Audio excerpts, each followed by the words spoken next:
Well, hello there. My name is Pastor Will Cole, pastor at St. Matthew Lutheran Church in Millerstown, Pennsylvania. We're affiliated with the Association of Free Lutheran Congregations. And I'd like to welcome you to Answers with Pastor Will. So today's question is similar to the last one that we did.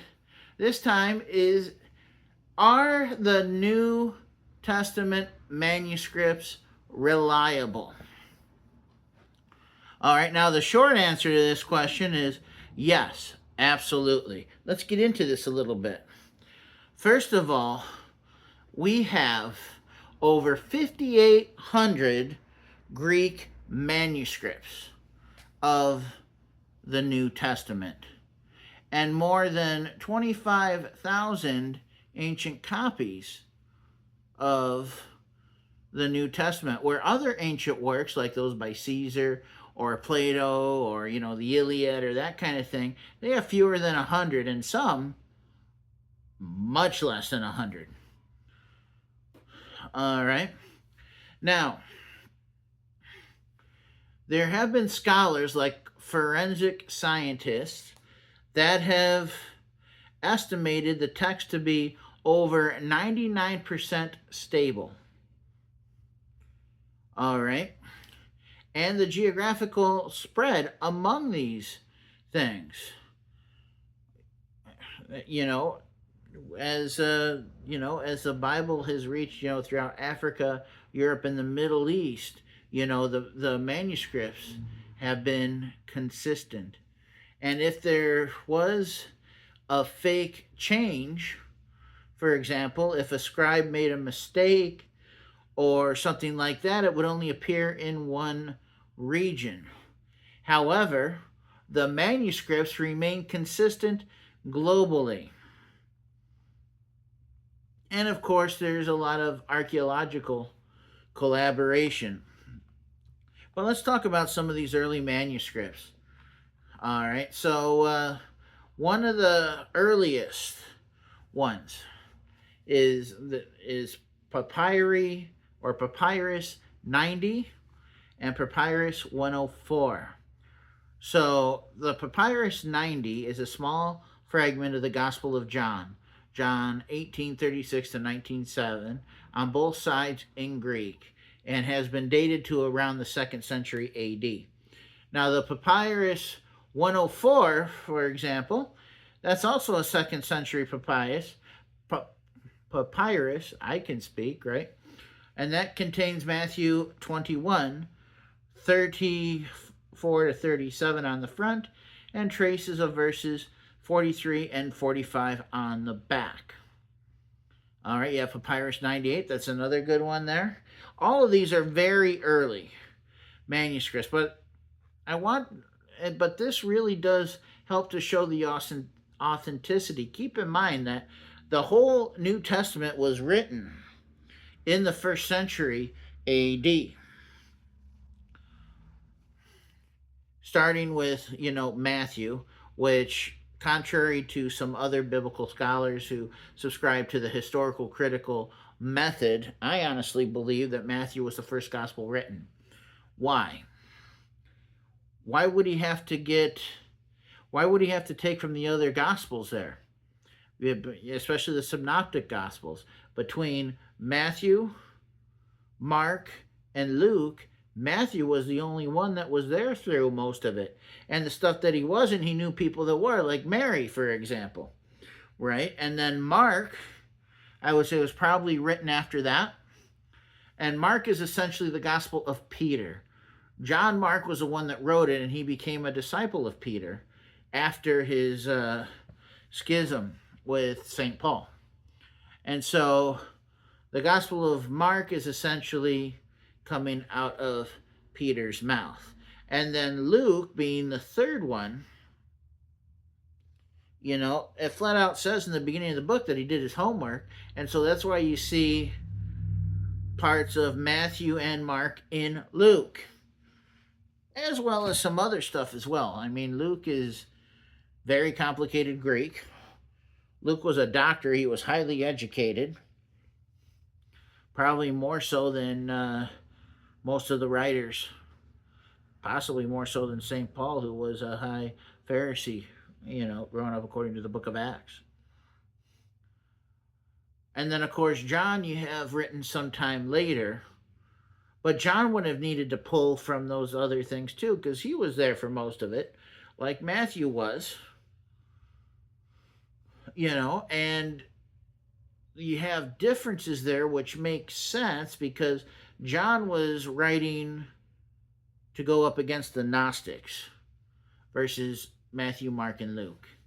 There was a different audience, a different purpose. And I happen to love the Gospel of John. It's one of my favorites there. But all of these texts were written in the first century. Within the lifetime, John was the last one to write in terms of the book of Revelation, the last book ever written. And I personally believe that John was the one that put the New Testament canon together. Because if you think about it, who else would have that authority other than an apostle? And he was the last one. Because they couldn't kill them, although they tried to kill St. John. But he was the only one that actually died of old age. And so I believe that he was really the one who put the New Testament canon together, even though it wasn't officially ratified until, like a few hundred years later. But the point is that there's a lot of evidence, a lot of manuscripts, and as they uncover, like a manuscript hidden in a monastery here or a monastery there, or, they uncover more and more of these manuscripts, these ancient manuscripts, there's a consistency there. We need to remember that God is very careful with his word and preserving it. And then there's some other ones as well, like the Codex Vaticanus. Vatican, essentially. And that has a lot of it in there too. That's one of the primary texts. And of course the Latin Vulgate, which was written 100 years before that. Even though it was in Latin, it was translated from the Greek, and you see a lot of the similarities as well.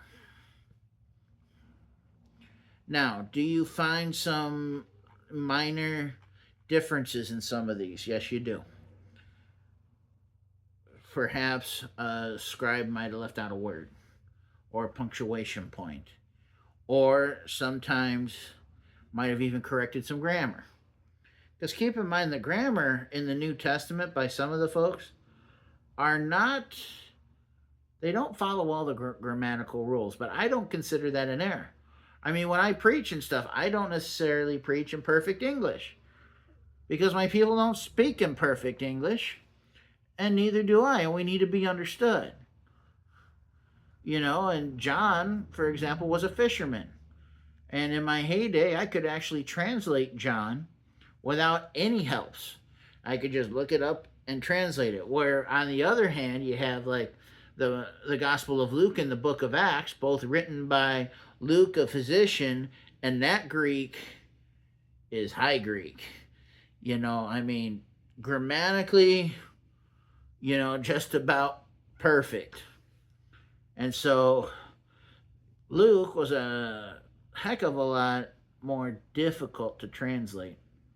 But the point is that there is a consistency far more than any other ancient manuscript. And just like with the Old Testament manuscript that we talked about before.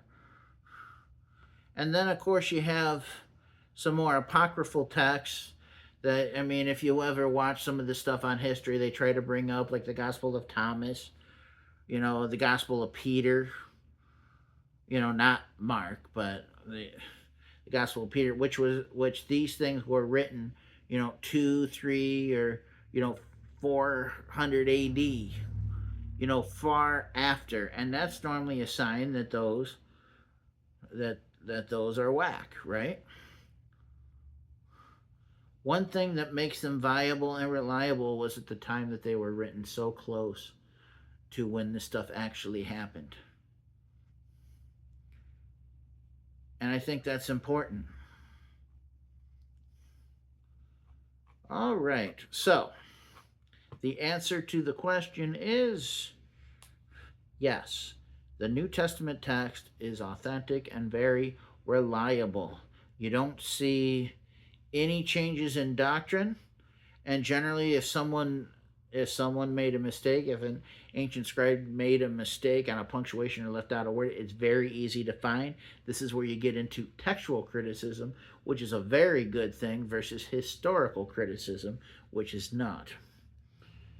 All right, and if you guys are in the Millerstown area, we're about a half an hour west of Harrisburg.